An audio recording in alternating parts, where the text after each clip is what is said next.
Sir, Haritha Keralam മിഷൻ്റെ പ്രവർത്തനം വളരെ നല്ല നിലക്ക് കേരളീയ സമൂഹം തന്നെ ഏറ്റെടുത്ത് നേരത്തെ നടത്തിയതാണ്. ഈ പ്രവർത്തനത്തിലൂടെ ഇതുവരെ 30,953 കിലോമീറ്റർ നീർച്ചാലുകളും 3,234 കുളങ്ങളും പുനരുജ്ജീവിപ്പിക്കാൻ കഴിഞ്ഞിട്ടുണ്ട്. 4,844 കുളങ്ങളാണ് പുതുതായി നിർമ്മിച്ചത്. 16,815 തടയണകൾ നിർമ്മിച്ചു. മാലിന്യ സംസ്കരണത്തിന് ഹരിതകർമ്മസേനയുടെ സേവനം സംസ്ഥാന വ്യാപകമാക്കി.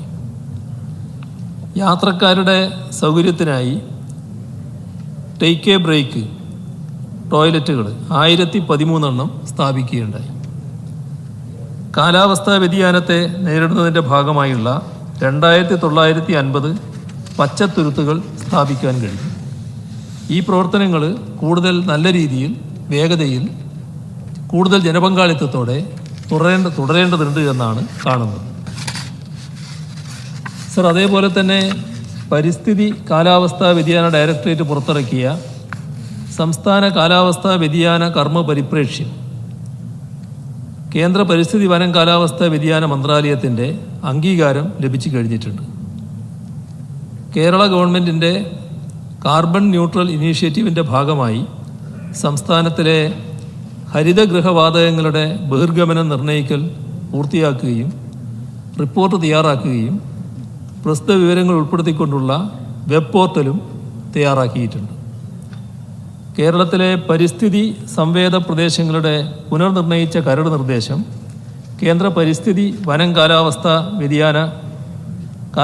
വ്യതിയാന മന്ത്രാലയത്തിന് സമർപ്പിച്ചിട്ടുണ്ട്.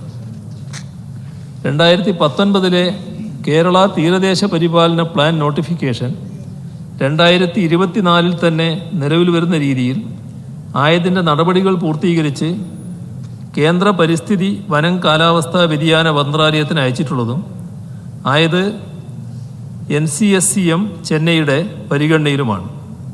കേരളത്തിലെ 10 തീരദേശ ജില്ലകളിലെ ജനങ്ങൾക്ക് ഇതിൻ്റെ സേവനം ലഭ്യമാകുന്നതാണ്. കാലാവസ്ഥാ വ്യതിയാനവുമായി ബന്ധപ്പെട്ട് സംസ്ഥാനത്ത് ഉയർന്നു വരുന്ന വെല്ലുവിളികളുണ്ട്.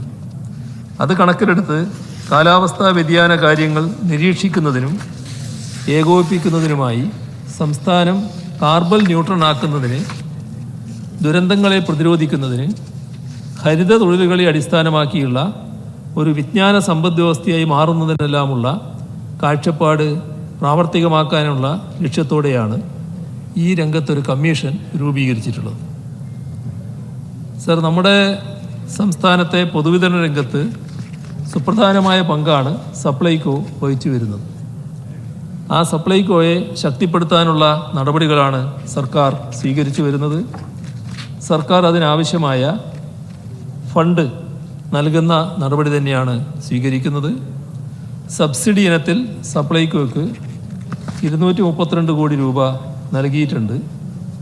ഇതേവരെ 575 കോടി രൂപയാണ് സബ്സിഡി ഇനത്തിൽ നൽകാൻ കഴിഞ്ഞിട്ടുള്ളത്. സർ, അതേപോലെ തന്നെ സംസ്ഥാനത്തെ ജനങ്ങൾക്ക് ഉച്ചഭക്ഷണത്തിന് ഉപയോഗിക്കാൻ കഴിയുന്ന നല്ല ഇനം അരി വിതരണം ചെയ്യുക എന്ന പദ്ധതിയാണ് കെ-റൈസ് പദ്ധതിയിലൂടെ ലക്ഷ്യമിട്ടത്. ഇതിൻ്റെ ഭാഗമായി 41-42 രൂപ നിരക്കിൽ പൊതുവിപണിയിൽ നിന്നും അരി സംഭരിച്ച് 12 രൂപയുടെ ബാധ്യത സപ്ലൈകോ ഏറ്റെടുത്താണ് കെ-റൈസ് വിതരണം പുരോഗമിക്കുന്നത്. സർ, സാമൂഹ്യക്ഷേമ പെൻഷൻ കൃത്യമായി വിതരണം ചെയ്യുന്നുള്ള സംവിധാനമാണ് 2016 അധികാരത്തിൽ വന്ന സർക്കാർ ഏർപ്പെടുത്തിയിരുന്നത്. നമുക്കെല്ലാവർക്കും അറിയാവുന്നതുപോലെ കേന്ദ്ര സർക്കാർ സ്വീകരിച്ച നടപടികളുടെ ഭാഗമായി അതിന് ചില തടസ്സങ്ങൾ സൃഷ്ടിക്കാനുള്ള ശ്രമമുണ്ടായി. ആ ശ്രമങ്ങളുടെ ഇടയിലും അതിൻ്റെ ഫലമായി ഉണ്ടായ സാമ്പത്തിക ഞെരുക്കത്തിനിടയിലും ക്ഷേമ പെൻഷനുകളുടെ വിതരണം ഉറപ്പുവരുത്താനുള്ള നടപടികളാണ് സർക്കാർ സ്വീകരിച്ചിട്ടുള്ളത്. അതിൽ ബഹുമാനായ പ്രതിപക്ഷ നേതാവ് ചില ആശങ്കകൾ പ്രകടിപ്പിക്കുകയുണ്ടായി. ഒരു ആശങ്കയും ഉണ്ടാകേണ്ടതില്ല. ഇനി നമ്മുടെ സംസ്ഥാനത്ത് ഈ ക്ഷേമ പെൻഷൻ ലഭിക്കേണ്ട മുഴുവൻ ആളുകൾക്കും മാസം തോറും ക്ഷേമ പെൻഷൻ നൽകുക എന്നുള്ളത് മാത്രമല്ല, അതോടൊപ്പം തന്നെ സർക്കാർ ഈ സാമ്പത്തിക പ്രയാസത്തിനടക്കം ആലോചിക്കുന്ന കാര്യം കുറച്ചൊരു കുടിശ്ശിക അവർക്കുണ്ട്. ആ കുടിശ്ശികയും കൊടുത്തു തീർക്കുക എന്നുള്ളത് തന്നെയാണ്.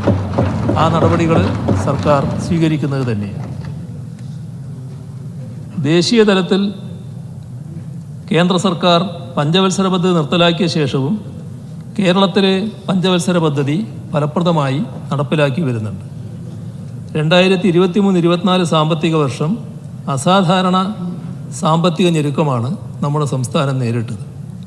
അതിനിടയിലും പദ്ധതി അടങ്കലിൻ്റെ 81.66% ചെലവഴിക്കാൻ നമുക്ക് സാധിച്ചു എന്നത് ഒരു നേട്ടമായി തന്നെ നാം കാണേണ്ടതാണ്. നമ്മുടെ സംസ്ഥാനത്തെ കാർഷിക രംഗത്ത് നല്ല പുരോഗതി ഈ ഘട്ടത്തിൽ ആർജിക്കാൻ കഴിഞ്ഞിട്ടുണ്ട്. ഇപ്പോൾ പുതുതായി ആരംഭിച്ച ഞങ്ങളും കൃഷിയിലേക്കെന്ന പദ്ധതി ഇപ്പോൾ 2024 മെയ് വരെ എടുത്താൽ 2,36,344 തൊഴിലവസരങ്ങൾ സൃഷ്ടിക്കാൻ കഴിഞ്ഞിട്ടുണ്ട്.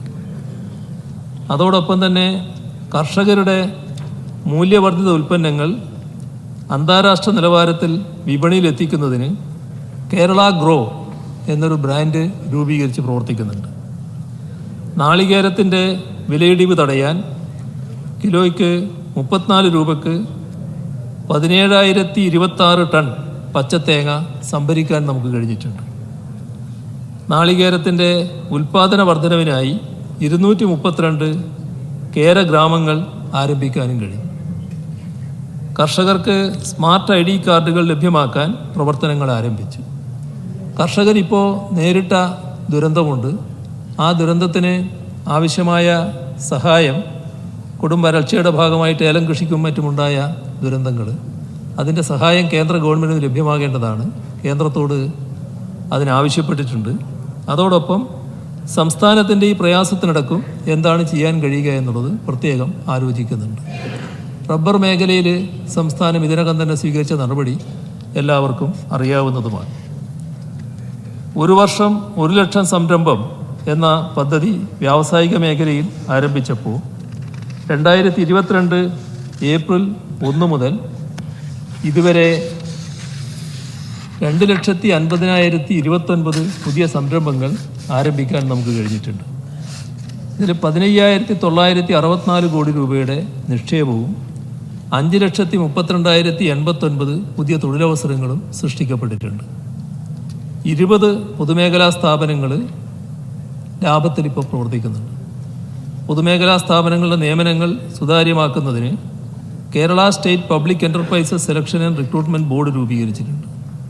പ്രൈവറ്റ് ഇൻഡസ്ട്രിയൽ പാർക്ക് പദ്ധതി ആവിഷ്കരിച്ച് നടപ്പിലാക്കിയത് വഴി കൂടുതൽ വ്യവസായങ്ങൾ സംസ്ഥാനത്ത് ആരംഭിച്ചിട്ടുണ്ട്. നമ്മുടെ സംസ്ഥാനത്തെ പച്ചക്കറി ഉൽപ്പാദനം അത് സ്വയം പര്യാപ്തതയിലേക്ക് എത്തിക്കാനുള്ള ശ്രമമാണ്. ആ ഒരു ലക്ഷ്യത്തോടെയാണ് നാം നീങ്ങിക്കൊണ്ടിരിക്കുന്നത്. അതേപോലെ തന്നെ പാലുൽപാദനം സ്വയം പര്യാപ്തതയുടെ അടുത്തെത്തി നിൽക്കുകയാണ്. നമ്മുടെ ഭൂമി കൈവശമുണ്ട്, എന്നാൽ അവകാശം കിട്ടിയില്ല. അവർക്ക് പട്ടയം ലഭ്യമാക്കൽ, ഇതിനകം 3 ലക്ഷത്തിലധികം പട്ടയങ്ങൾ ലഭ്യമാക്കിയിട്ടുണ്ട്. ബാക്കി പട്ടയങ്ങളും സമയബന്ധിതമായി ലഭ്യമാക്കുന്നതിനുള്ള നടപടികളാണ് സ്വീകരിച്ചു വരുന്നത്. അതോടൊപ്പം തന്നെ ഭൂമിയുമായി ബന്ധപ്പെട്ട പ്രശ്നങ്ങൾ അതിവേഗതയിൽ പരിഹരിക്കുന്നതിനുള്ള നടപടികളും റവന്യൂ വകുപ്പ് സ്വീകരിച്ചു വരികയാണ്. ഇങ്ങനെ നോക്കിയാൽ സംസ്ഥാനത്തെ വിവിധ വകുപ്പുകൾ നടത്തിയിട്ടുള്ള പ്രവർത്തനങ്ങൾ വളരെ മികവാർന്നതാണെന്ന് കാണാൻ സാധിക്കും. ഓരോന്നും നമ്മൾ ചർച്ച ചെയ്യാൻ പോകുന്നതുകൊണ്ട് അതിൻ്റെ മറ്റ് വിശദാംശങ്ങളിലേക്ക് ഇപ്പോൾ ഞാൻ കടക്കുന്നില്ല.